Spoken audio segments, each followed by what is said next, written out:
জয় গুরু। আজকে একটি বিশেষ প্রশ্নের উত্তর নিয়ে আমরা আলোচনা করব। প্রশ্নটি হচ্ছে এই যে কোনো সিদ্ধান্ত নেওয়ার ক্ষেত্রে আমরা আমাদের বিবেকের ডাক কতটা শুনব, আদৌ শুনব কি না, বা শুনলে কতটা। এখন এটা এত বেশি একটি জীবন্ত সমস্যা যে বলে বোঝানো যায় না। তার কারণ আমাদের জীবনের প্রত্যেকটি মুহূর্তই হচ্ছে ভীষণ চ্যালেঞ্জিং, প্রত্যেক মুহূর্তই একটি সমস্যা, এবং সেই সমস্যার সমাধানের জন্য আপনাকে কিন্তু সঠিক দৃষ্টান্ত, সঠিক সিদ্ধান্তই নিতে হবে। আপনি যদি বেঠিক সিদ্ধান্ত নেন তাহলে কিন্তু আপনাকে ভুগতে হবে। সাময়িকভাবে হতে পারে বা সারা জীবন ধরে হতে পারে। আর যদি সঠিক সিদ্ধান্ত নেন তাহলে আপনি পুরস্কৃত হবেন। সুতরাং সিদ্ধান্ত নেওয়ার ক্ষেত্রে আমার বিবেকের ভূমিকা কতখানি, বা বিবেকের কাউন্সেলিং বা বিবেকের কথা আমি কতটা শুনব, সেটাই প্রশ্ন। এখন মানুষ কিন্তু মনে রাখবেন এই জগতে এইভাবেই আবর্তিত হচ্ছে যে সে তার নিজের বিবেককে, বিবেক বলতে আপনারা যদি মন বলেন বা তথাকথিত বুদ্ধি বলেন তা বলতে পারেন, অর্থাৎ আমরা সাধারণভাবে বলি বিবেক বা অন্তরের আহ্বান, ইংরেজিতে বলে ইনার কল। তো এই মানে অন্তর বা বলতে পারেন অন্তরাত্মা, এই অন্তরাত্মার ডাক আমরা কতটা শুনব সিদ্ধান্ত নেওয়ার ব্যাপারে, সেই নিয়েই আজকের আলোচনা। এখন ধরুন আপনাদেরকে আমি দুটি সিচুয়েশনের কথা বলছি। এই যে দেখছেন হত্যা হচ্ছে, ধর্ষণ হচ্ছে, এগুলো আজকাল এই অত্যন্ত এটা বলার কোনো অবকাশ নেই যে এগুলো সবই কিন্তু অত্যন্ত হিনিয়াস ধরনের ক্রাইম। তো এই ধর্ষণ বা খুন এগুলো একেবারে র্যাম্প্যান্ট হচ্ছে, প্রত্যেক জায়গাতেই হচ্ছে, হয়তো কোথাও বেশি কোথাও কম। এখন কথা হচ্ছে, আপনাকে যদি প্রশ্ন করা হয় যে এই সব ধর্ষক বা হত্যাকারী তাদের কীরকম শাস্তি হওয়া উচিত, এখন দেখবেন সমাজে বেশ কিছু লোক আছেন, মানুষ আছেন যারা বলবেন যে এদের ফাঁসি হওয়া উচিত। আবার কেউ কেউ বলছেন না, ফাঁসি হলে তো কিছুক্ষণের জন্য সে কষ্ট পাবে, সে যে অন্যায় করেছে তার জন্য তাকে অত্যন্ত সশ্রম সারা জীবন যাবজ্জীবন কারাদণ্ডে দণ্ডিত করা হোক, তাহলে সে তিল তিল করে কষ্টটা বুঝতে পারবে এবং অর্থাৎ পানিশমেন্ট পাবে, শাস্তি পাবে। আবার তৃতীয় এক ধরনের মানুষও রয়েছেন যারা বলছেন যে এই ধর্ষককে বা হত্যাকারী সে কিন্তু কাজগুলো করেছে নিজের প্রবৃত্তির জন্য, তো এদেরকে কোনো ধর্মীয় আশ্রমে রাখা হোক এবং এদেরকে ধর্মীয় শিক্ষা দেওয়া হোক। এরা তখনই সত্যিকারের বুঝতে পারবে যে ভুলটা কোথায় করেছে, এবং যখন বুঝতে পারবে ভুল কোথায় করেছে তখনই সত্যিকারের অনুতাপ আসবে। আর অনুতাপ হচ্ছে তুষানল, মানে কুড়ে কুড়ে খাবে। সুতরাং এই অনুতাপে কিন্তু আসল সেই তখন পরবর্তী সময়তে একটি উদাহরণ হয়ে দাঁড়াবে, এবং মানুষকে সে এই কথাই বলবে যে এটা করো না, এটা প্রবৃত্তির প্ররোচনায় এই কাজ আমি করে ফেলেছি এবং তিলে তিলে আমি অনুশোচনা করছি, সুতরাং তোমরা এই কাজ করো না, এরকম কথাও কেউ কেউ বলছে। এবার আপনাকে যদি প্রশ্ন করা হয় যে আপনার বক্তব্য কী, কীরকম মুশকিলে পড়ে যাবেন দেখুন। কিন্তু দেখবেন বেশিরভাগ ক্ষেত্রে আমরা কিন্তু সিদ্ধান্ততে নিই আমার অন্তরাত্মা কি বলছে তার উপরে। এখন ধরুন আবার একটা প্রশ্ন যদি করা হয়, যে অত্যন্ত ট্রিকি প্রশ্ন, যে ভেজিটেরিয়ান ডায়েট ভালো না নন ভেজিটেরিয়ান ডায়েট ভালো, অর্থাৎ আমিষ ভোজন ভালো না নিরামিষ ভোজন ভালো। এখানেও দেখবেন বেশ কিছু মানুষ বলবে যে আমিষ ভোজনে ক্ষতি কী, কারণ আমাদের যে দাঁতের প্যাটার্ন, দাঁতটা ভগবান এমনভাবে সৃষ্টি করেছেন যে আমরা আমিষ বা শাকাশি জিনিসও খেতে পারি, শাকসবজিও খেতে পারি, আবার মাছ মাংসও খেতে পারি, কারণ আমাদের ইনসিজার আছে, ক্যানাইন আছে, প্রিমোলার আছে, মোলার আছে, এগুলো দাঁতের বিভিন্ন ভাগ। সুতরাং ভগবানই যেখানে দিয়েছেন সেখানে খাবো না কেন? তাছাড়া আরও যুক্তি দেবে যে ধরুন অ্যানিম্যাল প্রোটিন না হলে আমাদের শরীর খারাপ হয়ে যাবে, আমরা দুর্বল হয়ে পড়ব, সুতরাং অ্যানিম্যাল প্রোটিন আমাদের দরকার, এই ধরনের যুক্তি তারা দেবে। আর যারা নিরামিষাশী তারা বলবে দেখো আমিষ ভোজন করতে গেলে তো প্রাণীকে হত্যা করতে হবে। তো এই যে সে মাছই হোক আর ছাগলই হোক, গরুই হোক, মহিষই হোক, এগুলোকে আমি হত্যা করবো কেন? এগুলোকে হত্যা করা পাপ, কারণ এগুলোও তো ঈশ্বরেরই সৃষ্টি। আমিও যেমন ঈশ্বরের সৃষ্টি, এরাও তো ঈশ্বরের সৃষ্টি। সুতরাং আমার তো একটা দয়া, মায়া, মমতা তো থাকা উচিত।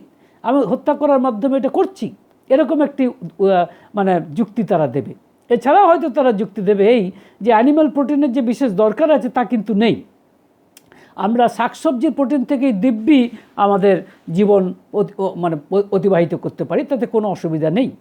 আবার থার্ড এক ধরনের মানুষ আছেন যারা বলছেন, তারা আবার তাদেরকে বলা হয় ভেগান।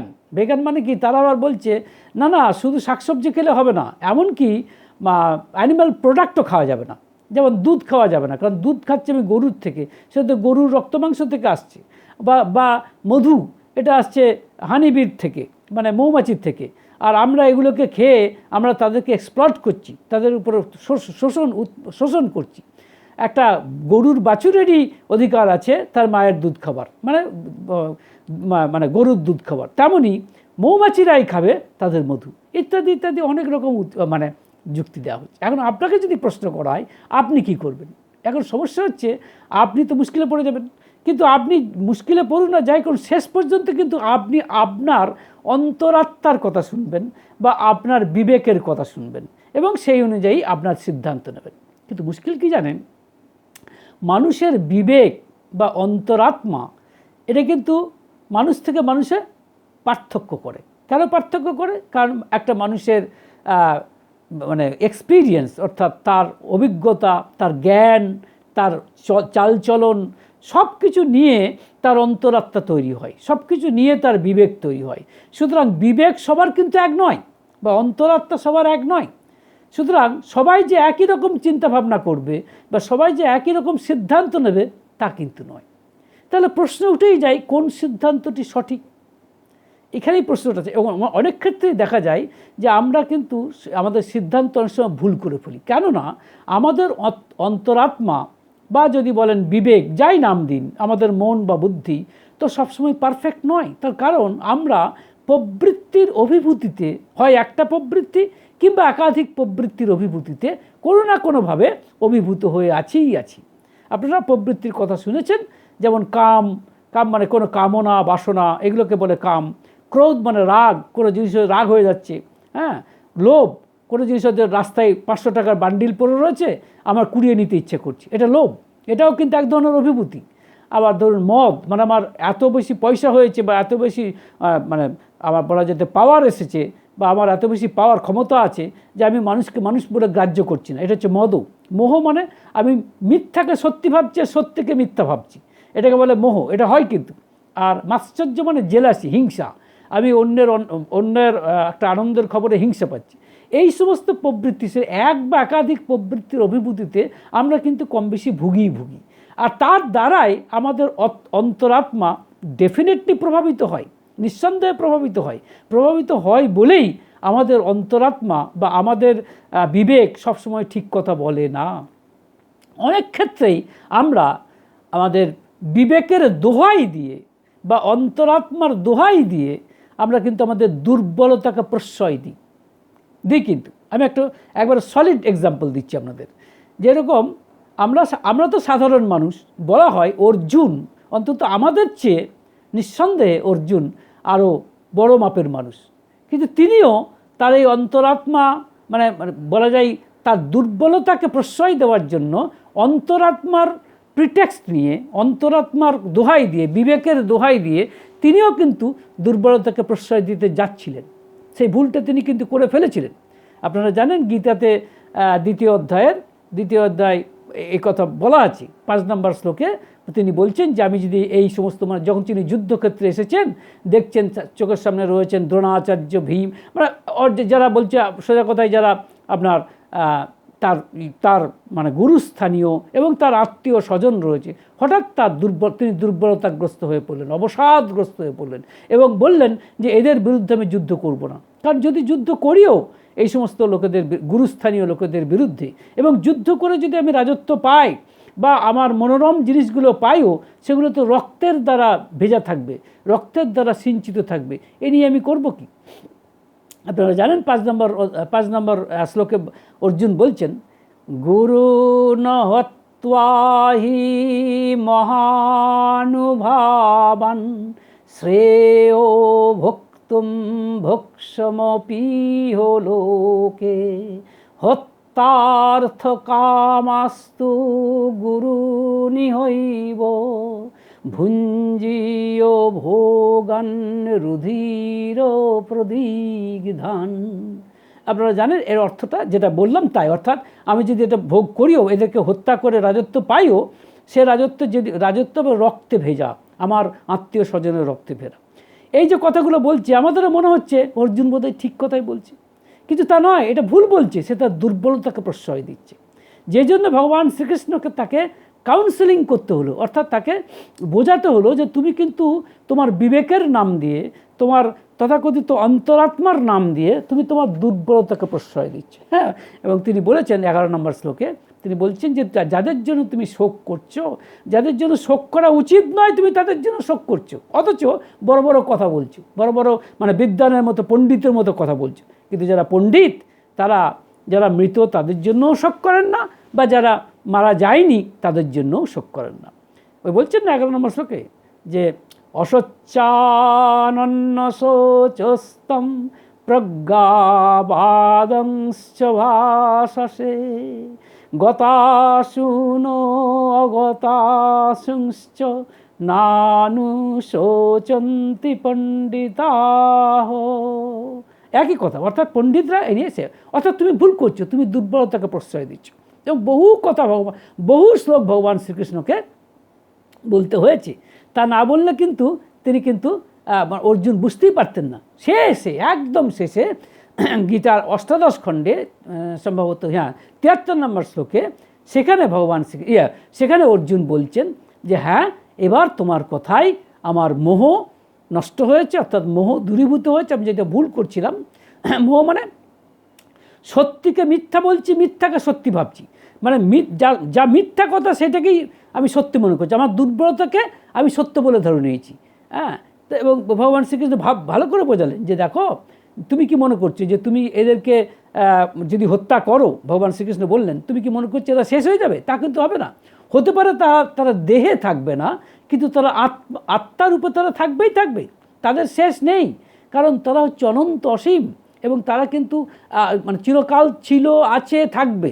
হ্যাঁ, সুতরাং তুমি এদের শেষ করতে পারবে না, তুমি নিমিত্ত মাত্র। তুমি দেহটাকে নষ্ট করতে পারো, তার বেশি কিছু করতে পারো না। এটা বোঝালেন।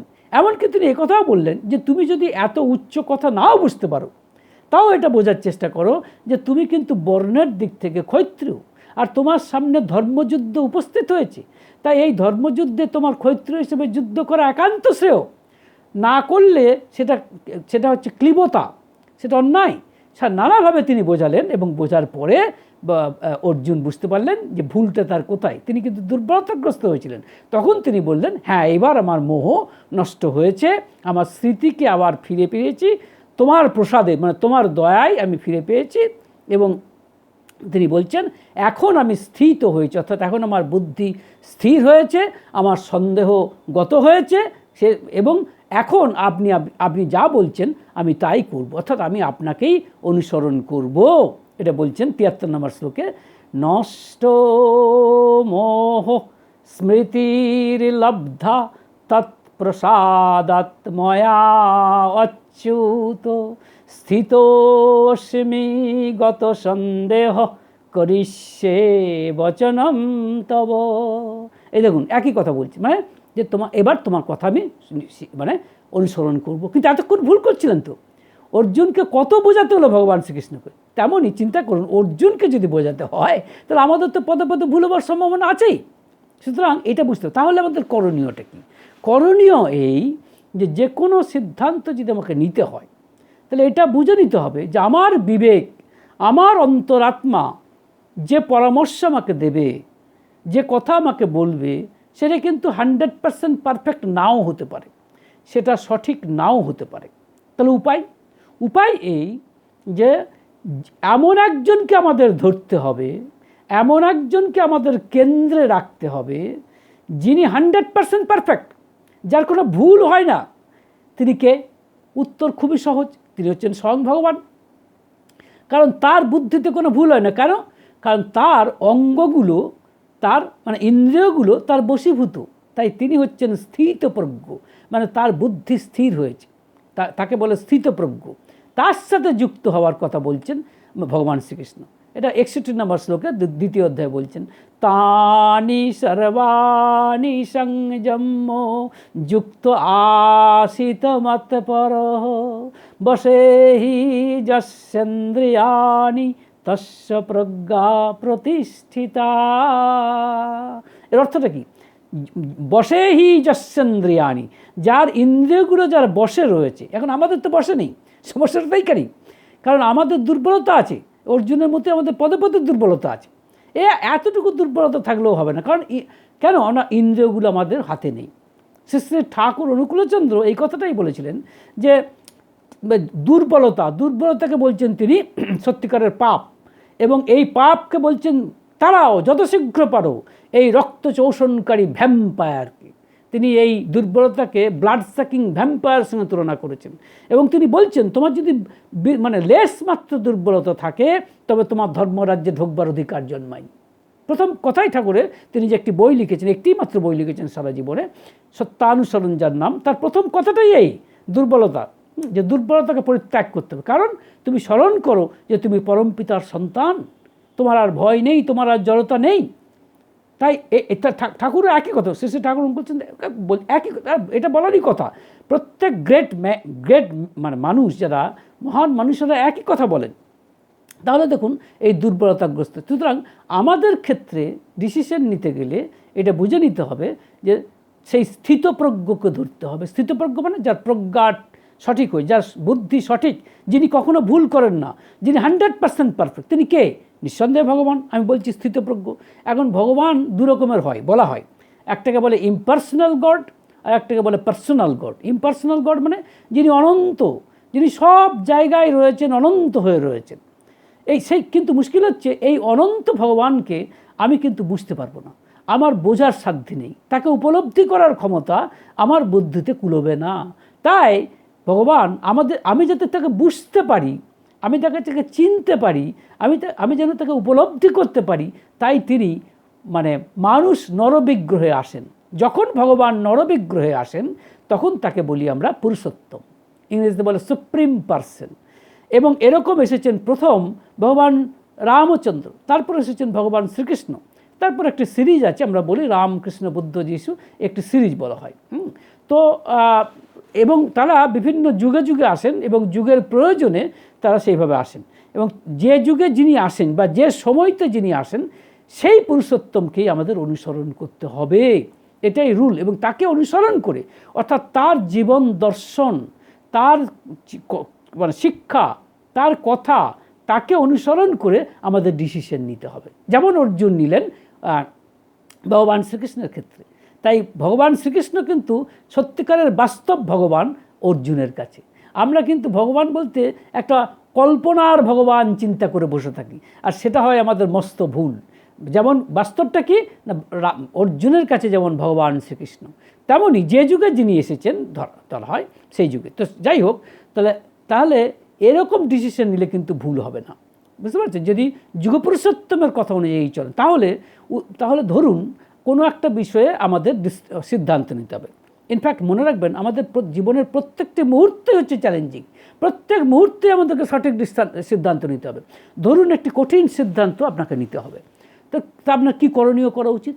আপনার অন্তরাত্মার প্রতি আপনাকে নির্ভর করলে চলবে না, সঙ্গে সঙ্গে আপনাকে তাকে ধরতে হবে, সেই পুরুষোত্তমকে ধরতে হবে, তাকে বলতে হবে যে তুমি আমাকে পথ দেখাও। হ্যাঁ, যেটা বলা হয় না যে মানে হাত ধরে তুমি নিয়ে চলো সখা, আমি তো এ পথ চিনি না। রবীন্দ্রনাথের একটি গানে আছে এরকম, অনেকটা এরকমই কথা। তাহলে এরকম বক্তব্যটা কি, যে পুরুষোত্তমের সাহায্য নিতে হবে। তাহলে কী করে, তাহলে কী করতে হবে? সাহায্য নিতে গেলে কী করতে হবে? তার সাথে যুক্ত হতে হবে, এবং যুক্ত না হলে কিন্তু কিচ্ছু করার নেই। তো যুক্ত কিন্তু মানে ভগবান শ্রীকৃষ্ণ বারবার অর্জুনকে বলছেন যে তুমি আমার সাথে যুক্ত হও, বারবার তিনি এই কথাগুলো বলে যাচ্ছেন। মন্মনা ভব মদ্ভক্ত মজ্জাজি মাম নমস্কুরু মামে বৈশস্যি যুক্তৈবম আত্মানম মৎপরায়ণঃ। এর অর্থ হচ্ছে তুমি আমার উপরে চিন্তা করো, আমার যাজন করো, আমাকে নমস্কার করো, আমাকে প্রণাম করো, আমার কথা প্রচার করো, তাহলে তুমি আমার সাথে যুক্ত হও। যুক্তৈবম মানে তুমি আমার সাথে যুক্ত হও, তাহলে তুমি আমাকেই পাবে। তখন তার সাথে যুক্ত হওয়ার রাস্তাটা কি? রাস্তা ভগবান গীতাতে 4 রকম বলেছেন, জ্ঞান যোগের মাধ্যমে, ভক্তিযোগের মাধ্যমে, কর্মযোগের মাধ্যমে, ধ্যান যোগের মাধ্যমে। কিন্তু সহজ রাস্তাটা বলেছেন ভক্তিযোগ। ভক্তিযোগে কি হয়? সদ্গুরু একটি সৎ মন্ত্র দেন, সেই মন্ত্রটা আমি যদি জপ করি এবং আমার মনের আয়নায় যদি আমার সদ্গুরুর ছবিটা প্রতিনিয়ত দেখে যাই, তাহলেই তার সঙ্গে আমার যুক্ত হওয়া হয়। যেমন ধরুন আমার নিজের ক্ষেত্রে বলছি, আমি মনে করি আমার সদ্গুরু হচ্ছেন শ্রী শ্রী ঠাকুর অনুকূলচন্দ্র, এবং আমি মনে করছি যে তিনি এই সময়ের তিনি হচ্ছেন পুরুষোত্তম, তাই তাকে আমাকে ধরতে হবে। আমার সাথে আপনাদের মতের পার্থক্য হতেই পারে, তাতে আমার কোনো বক্তব্য নেই, থাকতেই পারে। তো আমার ক্ষেত্রে ডিসিশন নিতে গেলে কী করতে হবে? প্রথমেই তাকে স্মরণ করতে হবে। কীভাবে স্মরণ করব? যে তিনি আমাকে যে সৎ মন্ত্র দিয়েছেন সেটি আমি মনে মনে উচ্চারণ করব এবং তার ছবিটিকে আমার মনের আয়নায় প্রতিনিয়ত দেখে যাব।